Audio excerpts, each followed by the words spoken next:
Buenos días, profesor, compañeras y compañeros. El tema a exponer hoy es la leucemia. A lo largo de esta presentación vamos a tratar diferentes temas, como por ejemplo qué es la leucemia, sus diferentes signos y síntomas, los tipos de leucemia y cómo se van clasificando estos. De manera añadida vamos a presentar nuestra encuesta que va enfocada en qué tanto conoce la población sobre este tema y que particularmente participó un rango etario de entre 18 a 70 años aproximadamente.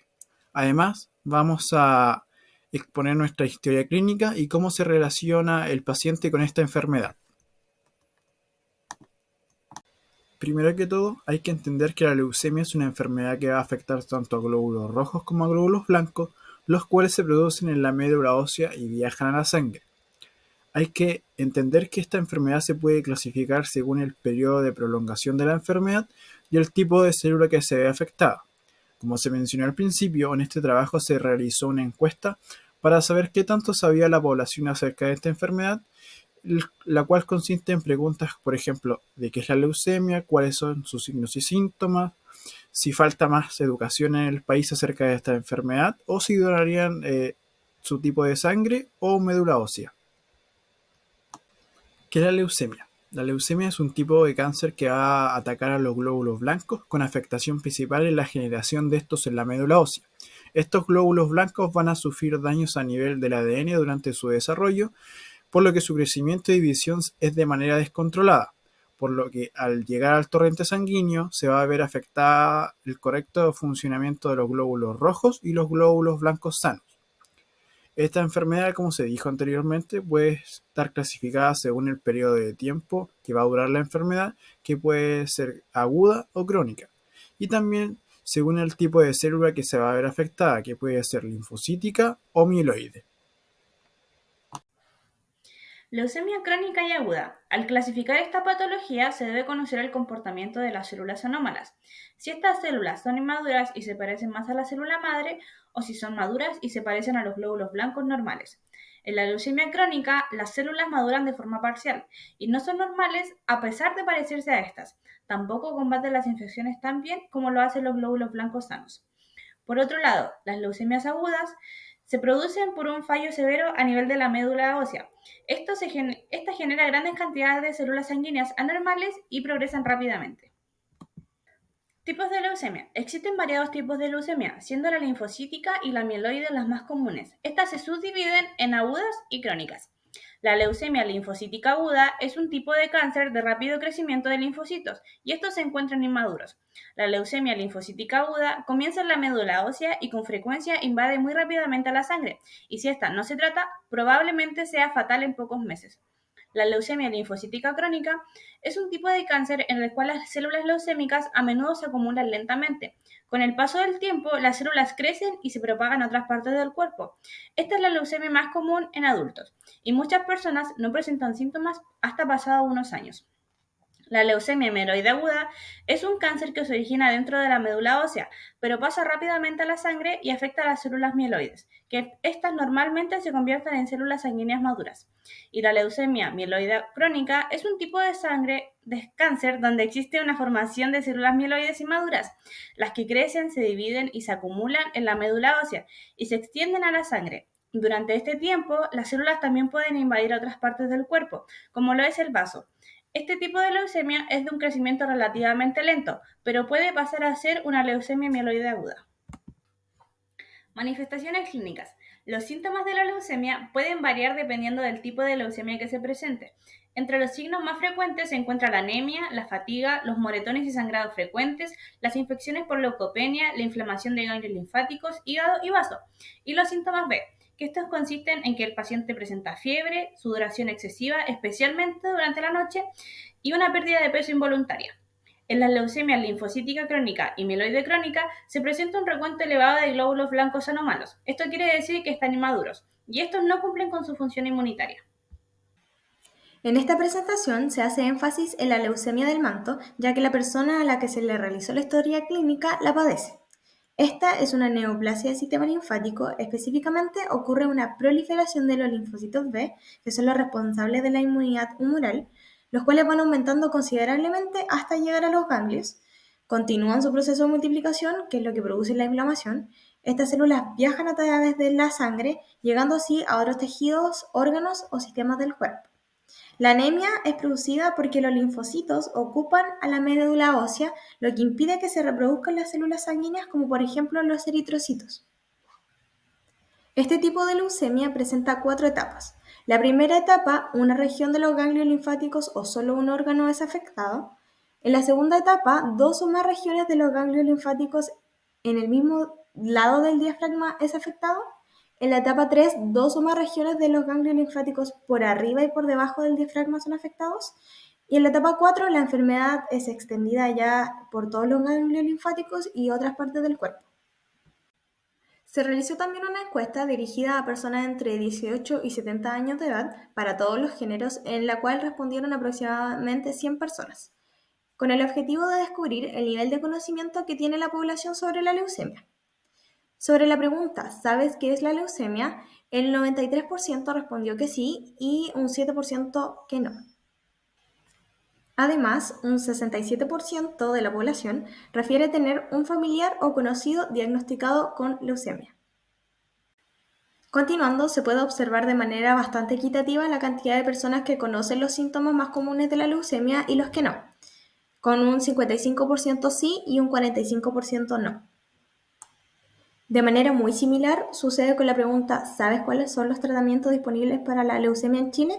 Con un 64% sí y un 36% no. Finalizando con estas 2 preguntas, se destaca cómo las personas refieren la necesidad de educación y entrega de información sobre este tipo de patologías, recordando el rol promocional y preventivo que esto conlleva. Sobre la pregunta, ¿crees que se necesita más educación y conocimiento sobre la leucemia en Chile? Un 98% respondió que sí y un 2% respondió que no. También sobre la pregunta, ¿estarías dispuesto a donar sangre o médula ósea para ayudar a alguien que padece leucemia? Un 98% respondió sí y un 2% no. Antes de comenzar con el desarrollo de nuestra historia clínica, debemos identificar a quién fue nuestro paciente. Nuestro paciente o persona entrevistada correspondió a Juan Carlos Espinosa del Valle. Él es un hombre de 65 años de edad que reside en la ciudad de Chillán y actualmente se encuentra jubilado. Antes de jubilarse, su ocupación era pertenecer a la escuela naval. Él era marino hasta que se jubiló y actualmente su enfermedad corresponde a un linfoma de No-Hodgkin del subtipo leucemia del manto y además padece de una insuficiencia cardíaca. El motivo de consulta inicial a médico de don Juan Carlos fue porque comenzó a sentir síntomas que no estaban acorde a su estilo de vida. Lo que él nos comentaba era que antes del diagnóstico era una persona muy activa, que realizaba muchas actividades durante el día, durante la semana. Sin embargo, empezó a sentir extraño el sentir una fatiga, un cansancio extremo y también una pérdida de apetito que lo llevó a perder cerca de 10 kilos. Es por eso que en junio de este año él asiste al Hospital Naval para realizarse un chequeo general y es ahí donde se le realiza un diagnóstico del linfoma de No-Hodgkin. Para luego, durante la misma semana, nos comentaba él, se le realizó un diagnóstico de neumonía que lo dejó hospitalizado por 10 días en el mismo hospital. Y una semana después, él nos contaba que se le dio la orden para poder realizarse las sesiones de quimioterapia de las cuales vamos a estar conversando más adelante. Dentro de la anamnesis remota encontramos 3 factores que vamos a destacar a continuación. En el primero vamos a hablar acerca de sus antecedentes familiares. Lo que nos comentaba don Juan Carlos es que él no tiene antecedentes de ninguna enfermedad crónica en su familia, excepto por su abuela, que falleció hace ya muchas décadas de cáncer. Su mamá, su papá, hermanos e hijos no padecen ningún tipo de enfermedad crónica ni ningún tipo de deterioro en su salud. No hay antecedentes de dislipidemia, de diabetes o de hipertensión. Por lo tanto, actualmente él es el único de su grupo familiar que está cursando por una enfermedad. Luego tenemos a los hábitos que tenía previo al diagnóstico del linfoma. Su vida era una vida muy activa. De hecho, él era profesor de la rama de andinismo en la Universidad del Biobío, donde realizaba mensualmente excursiones a la montaña. Él realizaba escalaciones, hacía trekking, que son actividades que tuvieron que detenerse luego del diagnóstico. Y finalmente encontramos antecedentes sobre un hábito tabáquico que don Juan Carlos lleva arrastrando hace ya varias décadas. Sin embargo, este ha mejorado con el tiempo y actualmente pasó de fumar de 8 a 10 cigarrillos a fumar solamente 2, uno en la mañana y otro en la tarde. Todo esto producto del diagnóstico de su linfoma que se hizo en junio de este año. En tanto a su anamnesis próxima, no pudimos recopilar muchos datos ya que don Juan Carlos nos indicó que él nunca fue de padecer muchas enfermedades a lo largo de su vida. De hecho, la única enfermedad, el último cuadro que él recuerda haber tenido, además de la neumonía que se le diagnosticó este año, fue el año 2019, que fue una gastroenterocolitis, pero durante los últimos años no ha presentado ningún tipo de cuadro agudo. Respecto a las enfermedades infecciosas, como ya señalé, fue la última en junio de 2023, al mismo tiempo que se le realiza el diagnóstico del linfoma. Y con respecto a las enfermedades crónicas tenemos el diagnóstico de su linfoma y también de una insuficiencia cardíaca, la cual ha hecho que se deteriore su corazón hasta el punto en que tiene una pérdida del 40% de la capacidad de bombeo de este órgano. Los medicamentos que toma don Juan Carlos, bueno, él nos envió una foto de una receta médica permanente que tiene él.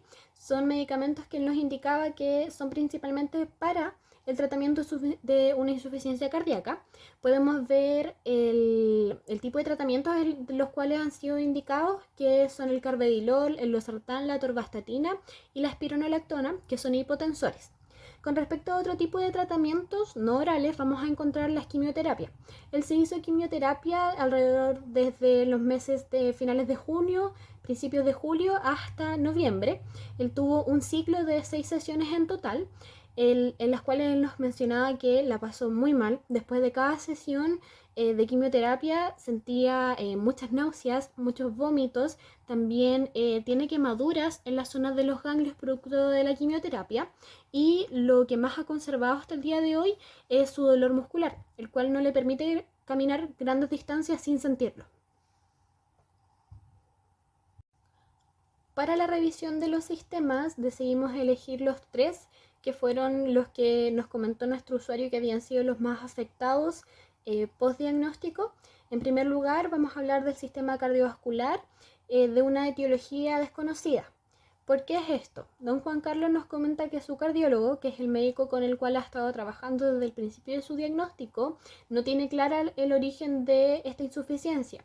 No saben si es una insuficiencia que existía antes de comenzar la quimioterapia o es un efecto adverso de este mismo tratamiento. Sin embargo, lo que nos señala don Juan Carlos es que por su estilo de vida y por la forma en la que él se sentía, nunca tuvo los signos o los síntomas que tiene ahora. Por ejemplo, como lo decía anteriormente, él tiene grandes dolores musculares, él se cansa rápidamente, por lo tanto ya no realiza las actividades que realizaba antes para tener un momento de distracción, y también se cansa realizando actividades diarias, como lo son hacer una cama, caminar 15 minutos o incluso caminar una cuadra. Luego encontramos al sistema gastrointestinal. Este es un sistema que se vio afectado principalmente durante los meses en los que estuvo en su ciclo de quimioterapia, y se vio afectado principalmente por los efectos adversos de este tratamiento. Fue mucho estreñimiento, mucho dolor de estómago y muchas náuseas que ya han disminuido debido a que ella lleva alrededor de 3 semanas sin someterse a este tratamiento. Y finalmente encontramos el sistema linfático que, como ya hemos señalado anteriormente, se vio afectado por este linfoma, el cual fue diagnosticado este año. Para finalizar el análisis de nuestra historia clínica, nos gustaría hablar acerca del abordaje de enfermería en el caso de nuestro usuario y también en el resto de la población. Con respecto a nuestro usuario, nos gustaría mantener la salud de aquellos órganos y sistemas que no están siendo afectados, puesto que don Juan Carlos nos comentaba que hasta el último control médico él no tendría ningún tipo de metástasis en ninguna otra parte del cuerpo. Es por ello que mantener la funcionalidad y la salud de órganos y de sistemas como lo son el respiratorio, el renal y el gastrointestinal es fundamental para que tenga una buena calidad de vida desde aquí en adelante. Luego encontramos la promoción de conductas saludables como la disminución del hábito tabáquico. Él nos comentaba que pasó de fumar de 8 a 10 cigarrillos al día a fumar solamente 2. Es por esto que se le reforzó esta conducta y se le felicitó, a pesar de que nosotros tenemos claro que lo ideal es que él dejara de fumar completamente. Sin embargo, en una persona que lleva décadas con este hábito, nos arriesgamos a retroceder en el avance de esta conducta que él hizo y que finalmente él considera su gran logro. Es por eso que no lo incitamos a hacer algo que él no quisiera y por supuesto, como ya dije, se le felicitó por esta conducta y esperamos que siga así. Luego tenemos a nivel de la población en general el poder llamar al diagnóstico temprano y a la pesquisa temprana a través de cualquier tipo de síntomas que consideremos extraños en nuestro cuerpo. Como lo dije, don Juan Carlos empezó a sentir síntomas que no estaban acorde a lo que era su sistema de vida, que era un sistema de vida muy ajetreado, en mucho movimiento, con mucha actividad física, y él comenzó a sentir que estos signos y síntomas no estaban interfiriendo, en lo que era su estilo de vida. Lo felicitamos también por haber realizado esta consulta temprana que pudo haber evitado el diagnóstico en una etapa incluso mucho más grave de este linfoma. Y para finalizar, nos gustaría tener claro la realización de un abordaje holístico en este tipo de enfermedad y sobre todo en nuestro paciente. Estamos hablando de una persona que lleva muchos años en movimiento, una persona que no solamente realiza actividades físicas como el trekking, como el escalar, como el andinismo por obligación porque era su trabajo, sino que también él lo realizaba como una oportunidad, una instancia de poder reunirse con amigos y con personas que compartan este interés por la actividad. A él se le vio muy triste hablando de esta situación. Lo notamos al momento de hablar, lo notamos en su fascia también, por lo tanto consideramos que si él está teniendo una excelente atención médica, también debería pasar por algún tipo de acompañamiento psicológico, porque es un cambio de vida totalmente radical. Él pasó de estar en altura, de caminar por horas sin cansarse, a cansarse realizando actividades diarias como lo son hacer una cama, limpiar la cocina e incluso caminar media cuadra. Para ir finalizando, si bien la leucemia es una enfermedad poco frecuente, presenta una alta tasa de mortalidad, ya que en el año 2020 la incidencia de esta enfermedad fue de 1.332 casos, y el mismo año se presentaron 916 casos de muerte por la misma. En relación a la encuesta que se realizó, hay que destacar que el 67% de los encuestados tiene algún familiar o conoce a alguien con esta patología. Además, el 98% refiere que es necesario fomentar la educación sobre la leucemia en nuestro país. También hay que destacar que gran parte de los encuestados está dispuesto a donar sangre o médula ósea. También dentro de esta enfermedad es importante la promoción, la prevención y la pesquisa temprana para así disminuir la mortalidad, siendo muy importante dar a conocer a la población cuáles son los signos y síntomas de esta patología para que así puedan acudir a algún centro hospitalario para pesquisar de mejor manera su enfermedad.